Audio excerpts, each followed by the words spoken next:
ഒറ്റയടിക്ക് ഇത്ര ആൾക്കാരൊക്കെ വന്നല്ലോ. ഇപ്പം 3 പേരായിരുന്നു, ഇപ്പം 103 പേരായി. ശരി, ഇസ്രയേലും ഹമാസും തമ്മിൽ യുദ്ധം തുടങ്ങിയിട്ട് എത്ര മാസമായി? പറയുമ്പോൾ ഏകപക്ഷീയമായി പറയുന്നു എന്ന് ചിന്തിക്കരുത്. ഒക്ടോബർ 7-ാം തീയതി ഇസ്രയേലിനെ അങ്ങോട്ട് തുരങ്ക മാർഗത്തിൽ കയറി ആക്രമിക്കുകയാണ് ഹമാസ്. നമുക്കൊക്കെ അറിയുന്ന വസ്തുതകളാണ്. ഇവര് തുരങ്ക മാർഗത്തിൽ കയറി ആക്രമിക്കാൻ തുടങ്ങിയത് പെട്ടെന്നൊരു ദിവസമല്ല, അതും നമുക്കൊക്കെ അറിയാം. ഇവരെ ആക്രമിക്കുന്നത് എന്തിനാണ്? ഇസ്രയേലിൽ ഒരു സംഗീത സദസ്സ് നടക്കുന്നു. ഇത് ഇസ്ലാമികപരമായി നോക്കുമ്പോൾ ഹറാമാണല്ലോ, അവർക്ക് അംഗീകരിക്കാൻ കഴിയില്ലല്ലോ. അങ്ങനെ അവർ നോക്കിയപ്പോ ഇത് ഹറാമാണ്. സംഗീതം എന്ന് പറഞ്ഞാൽ തന്നെ പൈശാചികമാണെന്നാണ് അവരുടെ വിശ്വാസം. അങ്ങനെ അവര് നുഴഞ്ഞു കയറി 1400 പേരെയാണ് കൊല ചെയ്തത്. ഇസ്രായേലിലെ 1400 പേരെ കൊല ചെയ്തു. ജൂതന്റെ പക എത്രമാത്രം ക്രൂരമാണെന്ന് ഇവർക്കറിയാം. ഇവരെ അതാരും പഠിപ്പിച്ചു കൊടുക്കണ്ട. ഇത് ജൂതരാഷ്ട്രം തുടങ്ങിയത് മുതൽ പലസ്തീനികൾക്ക് അറിയാം. ഇവർ ഒരാളെ കൊന്നാൽ 1000 ആളുകളെ കൊന്നാലും ജൂതന്റെ പകയടങ്ങില്ല എന്ന് വ്യക്തമായി അറിഞ്ഞിരുന്നിട്ടും ഗാസയെ സംരക്ഷിക്കേണ്ടുന്ന, ഖാൻ യൂനിസിനെ സംരക്ഷിക്കേണ്ടുന്ന, പലസ്തീനെ സംരക്ഷിക്കേണ്ടുന്ന ഒരു സർക്കാർ ഇസ്രായേലിനെ അങ്ങോട്ട് കയറി ആക്രമിക്കുന്നു. 1400 പേരെ കൊല്ലുകയും, അതോ വളരെ ക്രൂരമായിട്ടാണ് കൊല്ലുകയും, 247ഓളം ആളുകളെ ബന്ധികളാക്കുകയും ചെയ്തു.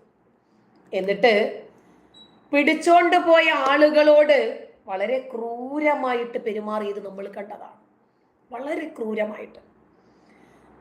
അല്ലാഹു അക്ബർ എന്ന് പറഞ്ഞു കുട്ടികളുടെ കഴുത്ത് മുറിച്ചെടുത്ത കഴുത്തിങ്ങനെ പൊക്കി പിടിക്കുന്നതും, സ്ത്രീകളെ അതിക്രൂരമായി ബലാത്സംഗം ചെയ്യുന്നതും ഒക്കെ നമ്മൾ സാക്ഷികളായതാണ്. നമ്മൾ ഒരു തെറ്റിനെ, ഒരു ക്രിമിനൽ കുറ്റത്തിനെ എത്ര കണ്ട് ന്യായീകരിക്കാൻ ശ്രമിച്ചാലും ക്രൈം തന്നെയാണ്. നമ്മളും ആ മനുഷ്യരെ പോലെ തന്നെയാണ്. എന്താ നമുക്ക് വ്യത്യാസം അവരെ കാട്ടില്? ഒരു സംഗീത സദസ്സിലേക്ക് പോകുന്നു, അത് ആഘോഷിക്കാൻ. ആ സദസ്സിലേക്ക് വന്നിട്ടാണ് ഇവരിത് ചെയ്യുന്നത്. അവർ നിരായുധരാണ്, നിസ്സഹായരാണ്, നിരാലംബരാണ്. എല്ലാത്തിനും ഉപരി നിരപരാധികളാണവർ. അവരെയാണ് ആക്രമിക്കുന്നത്. ഇപ്പോ ഇസ്രായേലിനെതിരായ പോരാട്ടങ്ങള് ഹമാസും ഹിസ്ബുള്ളയും, പിന്നെ ലെബനനിൽ നിന്ന് ഹിസ്ബുള്ള, യമനിൽ നിന്ന് ഹൂതികൾ, പിന്നെ സിറിയയിൽ നിന്ന് ഐസിസിന്റെ പിന്തുണയുണ്ട്, തുർക്കിയുടെ പിന്തുണയുണ്ട്, ഇറാന്റെ പിന്തുണയുണ്ട്. ഇവരെല്ലാവരും ചേർന്ന് ഏകോപിപ്പിക്കാനാണ് തീരുമാനിച്ചിരിക്കുന്നത്. ഇനി അടുത്ത റമദാൻ വന്നാലും ശരി, ഇസ്രായേലിനെ ഒരു പാഠം പഠിപ്പിക്കാതെ ഈ യുദ്ധം അവസാനിപ്പിക്കില്ല എന്നാണ് ഇപ്പോൾ ഇവർ തീരുമാനിച്ചിരിക്കുന്നത്. അതിന്റെ അടിസ്ഥാനത്തില് ഹമാസിന്റെ നേതാക്കളും യമനിലെ ഹൂതികളുടെ നേതാക്കളും ചേർന്ന് ലെബനനിലെത്തി ഹിസ്ബുള്ളയുടെ ഈറ്റില്ലത്തിൽ വന്ന് ഈ പ്രതിനിധികളെല്ലാമായിട്ട് ഒരു മീറ്റിംഗ് നടത്തുന്നു. അവരുടെ തീരുമാനം ഇങ്ങനെയാണ്: ഒരു രൂപത്തിലും നമ്മൾ പിന്നോട്ടില്ല. ഇസ്രായേൽ യുദ്ധം പ്രഖ്യാപിച്ചു, ആ യുദ്ധവുമായിട്ട് മുന്നോട്ട് തന്നെ പോകാം. അങ്ങനെ ഹൂതികളും ഇസ്രായേലിനെതിരെ ഹമാസിനോടൊപ്പം നിൽക്കാമെന്ന് തീരുമാനിക്കുന്നു. ഒടുവിൽ അവരെ ഇസ്രായേലിനെ നമ്മൾ വളഞ്ഞിട്ട് ആക്രമിക്കുക എന്ന ഒരു തന്ത്രമാണ് ഇവർ തീരുമാനിച്ചത്. ഇസ്രായേലിനെ വളഞ്ഞിട്ട് ആക്രമിക്കുക,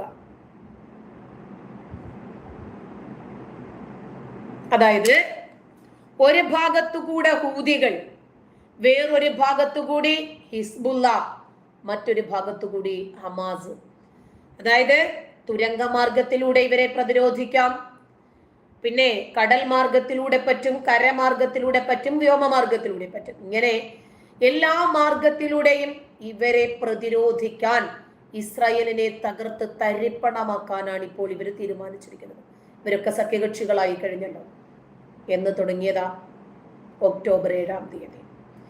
നവംബറായി, ഡിസംബറായി, ജനുവരിയായി, ഫെബ്രുവരിയായി, മാർച്ച് അവസാനിക്കാൻ പോകുന്നു. ഏതാണ്ട് ഒക്ടോബർ, നവംബർ, ഡിസംബർ, ജനുവരി, ഫെബ്രുവരി, മാർച്ച് 6 മാസം കഴിഞ്ഞിട്ടും യുദ്ധം തുടർന്നുകൊണ്ടേയിരിക്കുന്നു. വളരെ രൂക്ഷമായി തുടരുന്നു. ആയിരക്കണക്കിന് ആളുകൾ മരിച്ചു വീഴുകയും ഏതാണ്ട് 70,000 കഴിഞ്ഞു പരിക്കേറ്റവർ. ജീവിതത്തിനും മരണത്തിനും ഇടയ്ക്ക് കിടന്ന് പൊരുതുന്നവർ അത്രയ്ക്കുണ്ട് എന്ന്. അപ്പോ ഹമാസ് പറയുന്നത് ഞങ്ങളുടെ കയ്യിൽ എമ്പാടും ആയുധങ്ങളുണ്ട്, ഞങ്ങൾ യുദ്ധം ചെയ്യാൻ സന്നദ്ധരായ പോരാളികളാണ്, ഞങ്ങൾ തയ്യാറാണ്. അതുകൊണ്ട് ഹൂതികളുടെ സഹായത്തോടെ ഇറാന്റെയും തുർക്കിയുടെയും പിന്തുണയോടെ വലിയ രൂപത്തിലുള്ള ഒരു പ്രത്യാക്രമണമാണ് ഇപ്പോൾ ഹമാസ് സ്വീകരിച്ചിരിക്കുന്നത്. യുദ്ധം അടുത്ത ഒരു ഘട്ടത്തിലേക്ക് കടക്കുകയാണ്. 6 മാസം പിന്നിട്ടല്ലോ. ഗാസയിലെ എല്ലാ മേഖലകളും യുദ്ധം ചെയ്ത് ഏതാണ്ട് ഇസ്രായേലിൽ തകർത്ത് തരിപ്പണമാക്കി കഴിഞ്ഞു. ശത്രുക്കളുടെ നാശം വളരെ വലുതാണ് എന്ന് ഇസ്രായേൽ പറയുമ്പോൾ ഇസ്രായേലിന് ഞങ്ങൾ വലിയ നഷ്ടമുണ്ടാക്കി എന്നാണ് ഹമാസുകാരും പറയുന്നത്. അപ്പൊ എന്തായിരുന്നാലും ഹമാസ് അവരെ പിന്തുണയ്ക്കുന്ന മുന്നണികളുമായി ചേർന്ന് ഇസ്രായേൽ ഏർപ്പെടുത്തുന്ന ഏത് പ്രതിരോധവും ഏത് സാഹചര്യങ്ങളെയും നേരിടാൻ ഞങ്ങൾ തയ്യാറാണ് എന്നറിയിക്കുന്നു. ഇസ്രായേലാണ് ആസൂത്രിതമായ വംശഹത്യ നടത്തുന്നത് എന്ന് ഹൂതികളും ഹിസ്ബുള്ളയും ഹമാസും പറയുമ്പോൾ ഇസ്രായേൽ പറയുന്നു, അമേരിക്ക പറയുന്നു, ബ്രിട്ടൻ പറയുന്നു, ഫ്രാൻസ് പറയുന്നു ഈ യുദ്ധം തുടങ്ങിവെച്ചത് ഹമാസ് ആണ്. പലസ്തീനിലാണ് ഈ യുദ്ധം തുടങ്ങിവെച്ചത്. ഹമാസ് ചെറുത്തുനിൽപ്പിന്റെ ഭാഗമായിട്ടാണെങ്കിൽ ഒരിക്കലും ഇത്ര വലിയ രൂപത്തിലുള്ള ഒരു ആക്രമണം ഉണ്ടാകുമായിരുന്നില്ല. കാരണം ഇസ്രായേലിനെ ഏറെ ചൊടിപ്പിച്ചത് അങ്ങോട്ട് കയറിയുള്ള ആക്രമണങ്ങളായിരുന്നു. എന്നിട്ട് ഇവരെന്താ ചെയ്തത്? യമനിലെ ഹൂതികൾ ബ്രിട്ടന്റെയും ഫ്രാൻസിന്റെയും അമേരിക്കയുടെയും ഒക്കെ കപ്പലുകൾ നിരന്തരം ആക്രമിക്കുക. ചെങ്കടലിൽ നിന്നിട്ട് അവര് കപ്പൽ വേദ ബാലിസ്റ്റിക് മിസൈലുകൾ അയക്കുന്നു. എന്നിട്ട് പരിക്കേറ്റ് ഒരുപാട് അമേരിക്കക്കാർ വീഴുന്നു, ബ്രിട്ടൻകാർ വീഴുന്നു, ഫ്രാൻസ് വീഴുന്നു. അപ്പൊ അവരെന്ത് ചെയ്യും? ഇസ്രായേലിനോടൊപ്പം ചേരും. ഇവരെ ഒരു പാഠം പഠിപ്പിക്കണമല്ലോ. ഇറാന്റെ സഹായത്തോടെയാണ് ഹൂതികൾ ഇത് തുടങ്ങി വെച്ചത്.